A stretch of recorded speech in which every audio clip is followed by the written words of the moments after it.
Hey guys, this is Gohan6425 on YouTube, the one and only. And right now, you are watching the one and only great WGS-TV.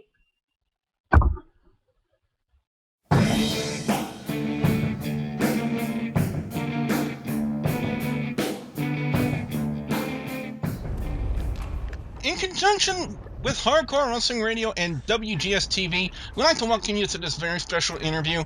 I'm going to go ahead and introduce myself. I am the Wrestle Gamer himself, Double B Billy Bujo. Allow me to introduce my co-host of the evening. He is the host of Hardcore Wrestling Radio himself. He is the illuminous one, the shining star, Rick Star. Rick, how you shining? I'm shining pretty brightly. Thank you, Billy. From YouTube.com/LanceMossTV, he is the incomparable Lance Moss. Lance, how you doing? I'm doing good. Thanks for having me. From the hood over on Instagib, ladies and gentlemen, he is the Bay Area MVP, known as Will. Will, what's up? The Beast. Hashtag the Beast. Well, hashtag Bully of the Year. He is the current GCW heavyweight champion representing the trilogy. He is the big mother trucker himself, Trucker Jones. Trucker, how you doing? Good. How about you, Billy? I'm doing just fine. Ladies and gentlemen, please allow me the honor and the privilege of welcoming our very special guest. You can catch him whenever you can on traditional championship wrestling, whether it be on Cox Sports Television, whatever cable provider you have, or on YouTube, TCW Wrestling Online, or on TCWWrestling.com. It is an honor from one commentator to introduce another commentator. Ladies and gentlemen, Mr. Brian Thompson. Mr. Thompson, how are you? And thank you very much for joining us tonight. Man, I am fantastic. Thank you for the opportunity to come on your show this evening or whatever time of day it is someone is listening. It's an honor to be here. Looking forward to it. Now, one thing I've always wanted to know when I started covering TCW over on WGS-TV is like some of its history, some of its background into the company. What can you tell us about how TCW got started? Oh, man. Back a few years ago, 4 or 5 years ago, Matt Riviera and some of his management team decided to really ramp things up. Matt has worked in the wrestling business for a number of years, had promoted all throughout Arkansas, and had a vision. And Matt had put this thing together. He had actually, Matt has wrestled around the country, even done some international tours, but he had looked around, looked for talent, had pieced it together, and little by little TCW came to be. And I believe 2009 is actually around the first official show under the TCW banner. And ever since then, it's been off to the races. Each show has seemed to grow up on the other one, and it's become really what you see today on a number of places. You mentioned the YouTube channel and also on the Cox Sports and nationwide for those that have Dish Network and DirecTV. You can catch it Friday nights at 1 a.m. Eastern, midnight Central Time on Pursuit Channel. So that's just the early background, and things have just taken off from there. Now, what have been? Are you guys solely based out of Arkansas, or are there other places around the country that you guys travel with TCW? Well, the corporate office is, of course, in the Little Rock, Arkansas metropolitan area. However, TCW has begun a touring schedule going nationwide. Most recently, we've been in Mississippi, had a show in Meridian, Mississippi some weeks ago. Coming soon to Nashville, Tennessee. Have been in addition to, I mentioned the Little Rock area, shows there, shows all throughout Northwest Arkansas. We've been in Northeast Arkansas. A lot of tours. We did a show in Memphis, Tennessee. So even though it is Little Rock metropolitan area based, there's been events all over the region, so all over a multiple state area, and it's only going to grow from there as 2013 wraps up and 2014 is on the horizon. Has it been difficult to branch out into other networks where fans are not really aware of your product at the first?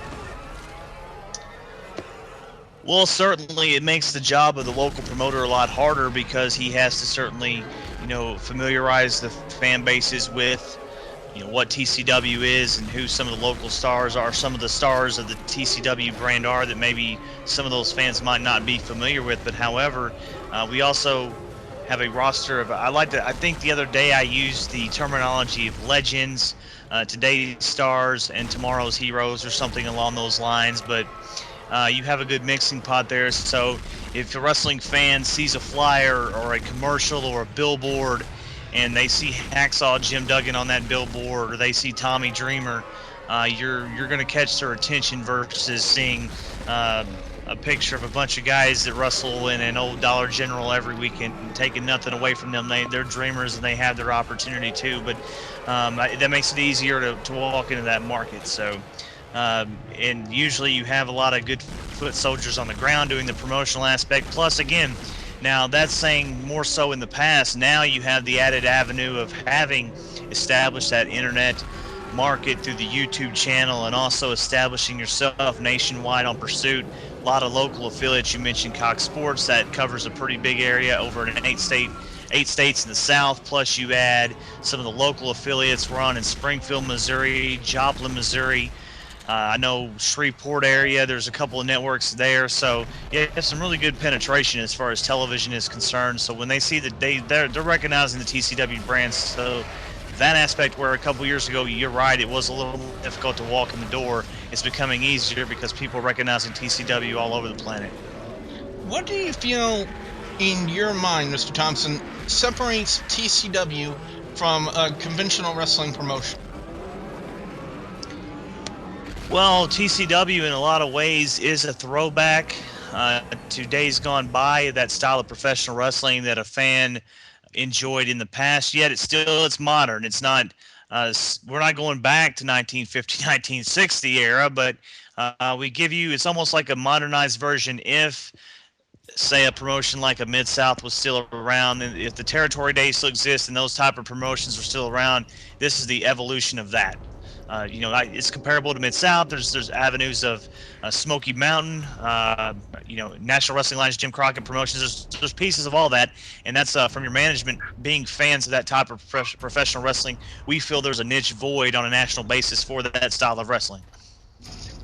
Very interesting. And what if we could talk to you about some of the talent that you worked with in the past? I know Sure. just recently, a few months ago, Wrestling Worlds did suffer a tragedy in the loss of Maverick Matt Bourne, and I know that you guys put together a very wonderful compilation and in honor of his memory. What was it like working with someone like Maverick Matt Bourne as Doink the Clown? Matt Bourne was an unbelievable talent. He's going to leave a mark on professional wrestling forever.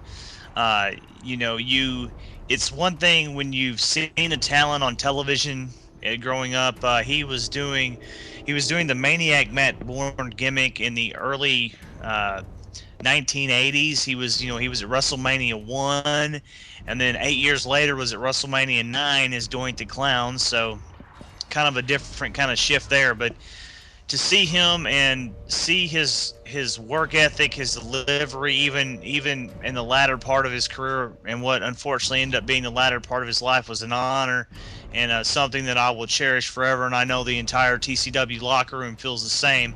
There was a few segments, vignettes that you saw on television. If you go back, and I would encourage anyone that is unfamiliar with Matt and his time in TCW to get on the YouTube channel. You can go to tcwwrestling.com, and there's a link to it. But I would get on there and go back and really watch his time as a member of the Bradford family. That is some classic footage that will live forever in those archives. So he was a tremendous talent, and he is surely missed. His last, I may be incorrect here, but I think I'm right. The last match he had as a member of the TCW roster was a part of our international heavyweight title tournament back in earlier part of this year, and he faced Tommy Dreamer. So tremendous matchup there. Great talent, sorely missed. Yes, indeed. But what have been some of the other bigger talents that you guys have had in TCW in the past? I know you mentioned Tommy Dreamer. I know you have the American Psycho Lance Hoyt. who unfortunately Trucker Jones is very familiar with and will have to become very familiar with, because somewhere down the road he's going to have to defend the GCW heavyweight title against the American Psycho. So that's going to be something to look forward to. But what about some of the other bigger name talents? Who else have you guys worked with in the past with TCW? Well, good. First of all, let me wish you, Trucker, good luck. I hope your insurance is paid up, because Lance Hoyt is definitely a bad man. Yeah, TCW. I already had that option, and it wasn't fun facing him in a tag. Now I got to go against him in the singles. But thanks for reminding me, Billy. Yeah, no problem. I'm not. Hopefully, you're wearing dark pants that night, because we don't want to see the results of getting that ring with him. It wouldn't be very pretty, and I'll keep it PG. I'm actually reviewing some of the great superstars that have graced the TCW ring. Just as starters, one of a good friend of mine, one of my best friends in professional wrestling, without question, in my opinion, the greatest tag team wrestler of all time, beautiful Bobby Eaton, is part of the TCW family. Does a lot of behind-the-scenes work, working with all the talent, making them better at what they do.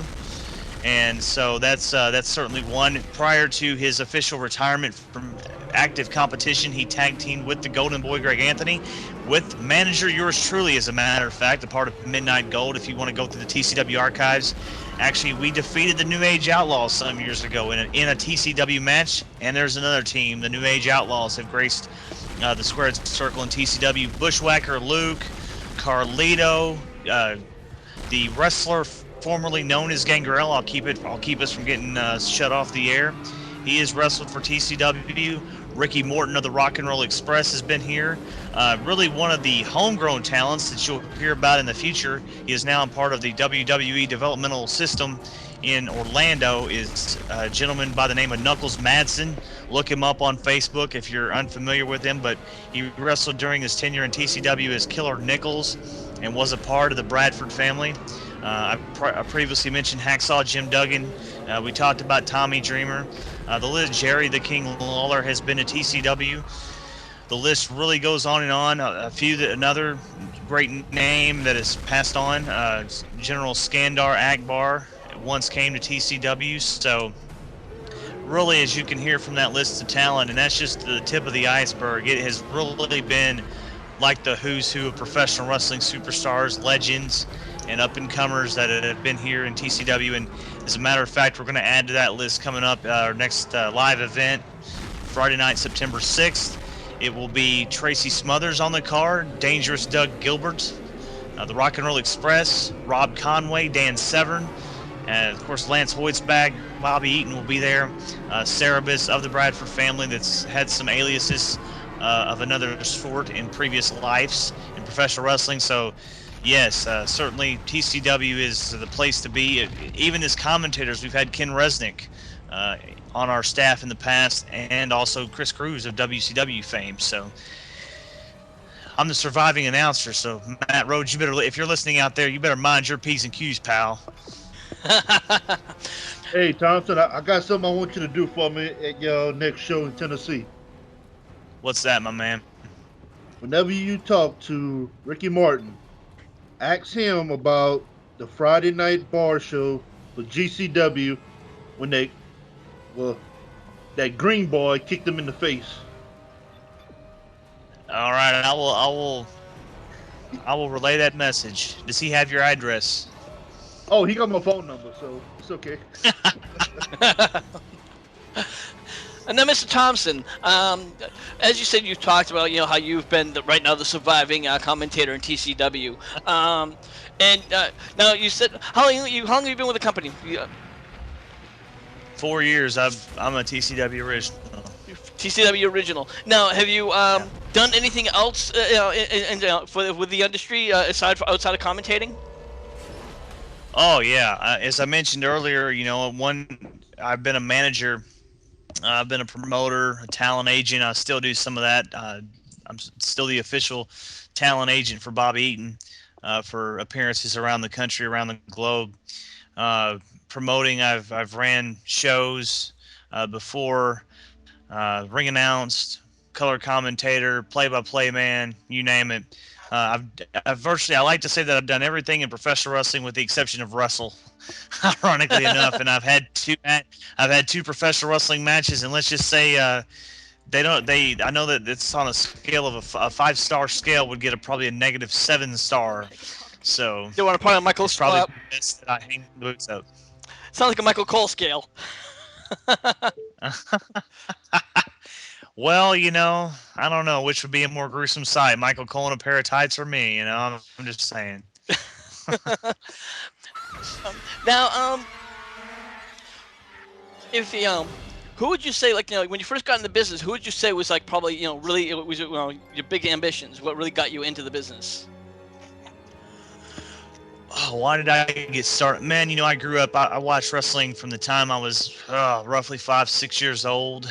I grew up, at the time that was when the World Wrestling Federation was taking off on a national scale. Jim Crockett Promotions was still in business, so I was a fan of both of those. So that's primarily the two national promotions at the time that I followed. Was just a huge fan.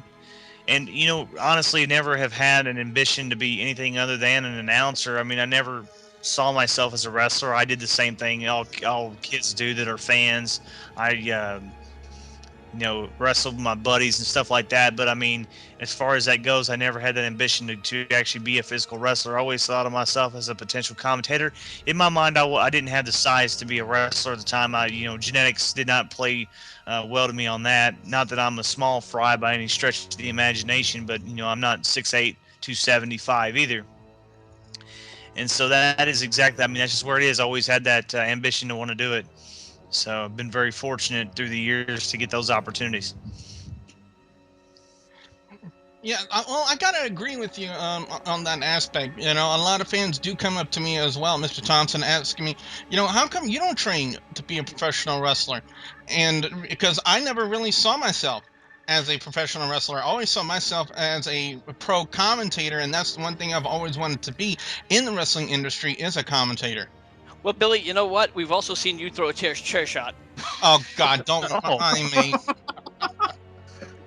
Well, and to that also, I saw myself as a manager as well, and I have had that opportunity as well. So it's kind of a blend between the two opportunities, but definitely never had that vision of being a wrestler. Don't know why that is, but I guess that's there's a market for both wrestlers and commentators and managers.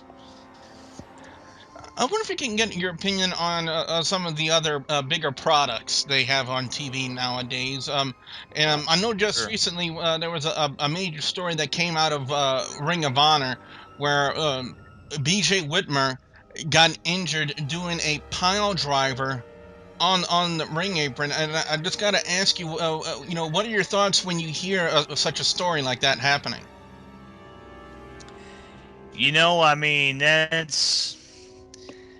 It's scary. I saw a photo of it. I haven't seen a video of that. It's really scary. But guys, they put their bodies on the line. They want to take it to the next level. That kind of reminds me. If you go back, there was a couple of times in ECW where Rhino would virtually pile drive someone off the apron through a table. So it's not unprecedented for people to do crazy things, and we all know Mick Foley put his body on the line over the years, and we remember some of the incidents with New Jack and Vic Grimes and some of the crazy things they did. I mean, guys are just they're looking for that big aha moment, and it's something I don't necessarily condone it. I mean, the thing is, you want to be in there, you want to have a competitive match, but you don't want someone to leave there injured. And man, that's one of those things where I think you got to use your head. And fortunately, from what I understand, he's okay, and that's really good news. But it could have been a lot worse. Are there some talent in Ring of Honor that you guys would consider maybe having in TCW? Oh well, yeah. There's certainly guys of Ring of Honor. I'm not necessarily. I don't want to speak on behalf of management and name any of them, but I've seen some of the work that they have, and I'm taking nothing away from them. Those guys all work hard. So, but they're under contract to Ring of Honor. For those that are certainly off limits. So. I don't know if I have anybody in specific that I'd say, you know, I want to look at that guy. That guy needs to be in TCW, but I I think could see, you know, I could see that opportunity presenting itself. I think honestly, for me, a dream match on the independents to me would be the American Psycho Lance Hoyt and Kevin Steen. I think that would be a really good match to see. But then again, Could be. but I'd bet my money on Hoyt. oh yeah, Hardcore Wrestling Radio himself. No offense if you're out there listening, Kevin Steen. Lance Hoyt's a bad man. Well, I'd like to turn over the line of questioning now to the Shining Star, Rick Starr. Thank you, Billy. Now earlier we were talking about, like, you know, who you would like to see have in wrestling. If you could pull anyone, would you care to repeat your answer? Yeah. Before we went on the air, I wanted to have Billy in a mask as no, I'm kidding. Got to get a big match. No, I actually reached in. I mean, it almost looks like one of those obvious answers, but Brian Danielson. You know, I had mentioned to the guys here that earlier in my career, I had the opportunity to work for Memphis Championship Wrestling, which at the time was the WWF at the time, developmental territory. So I got to work with Daniel Bryan in his first few years in the wrestling business. Had some tremendous matches in front of, you know, 50, 75, 200 people crowds, some bigger crowds in some markets, but that was probably your average Friday, Saturday night weekend of wrestling for that company. So I've seen him in great matches. He's just, you know, he's a workhorse, and, you know, he did the cut the promo, did the interview last night, or whenever you're hearing this, we're just the night after Monday Night Raw, where he talked about, you know, if he got fired tomorrow, he would be wrestling in a National Guard armory somewhere, and I truly believe that. Just a super guy, and I think, you know, that there's a guy you can certainly build a company around. Has shown that he has personality, so I think it's really, really cool. I think he would be a great addition to any organization, and I'm glad to see him getting that opportunity. Rick? Stoke answers.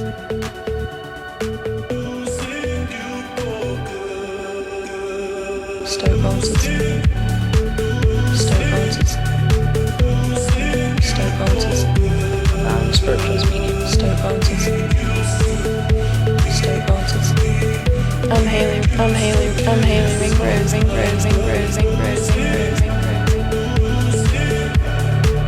Stoke answers.